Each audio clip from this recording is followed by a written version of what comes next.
সেনাবাহিনী মাসুদ বলছি।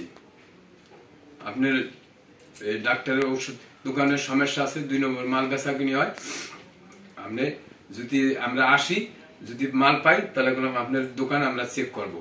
স্যার টাকা দিতেছি, তাহলে ওরা বিকাশ নাম্বার দিত, পরে টাকা পাঠাই দিত। 4 জনের যে চক্রটা, এই চক্রের এক একজনের কিন্তু দায়িত্ব এক এক রকম।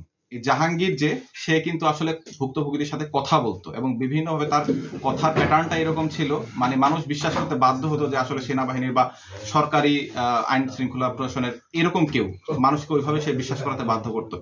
প্লাস তার সঙ্গীরা যারা ছিল এরা কিন্তু এক একজনের এক রকম কাজ ছিল। যেমন একজন কিন্তু মোবাইলে পুলিশের যে সাইরেন আছে, গাড়ির সাইরেনটা বাজাতো, তো সাইরেন বাজালে এটা আর একটু বিশ্বাসযোগ্য হয় যে আসলে এরকম কেউ আইন শৃঙ্খলা বাহিনীর কেউ হতে পারে।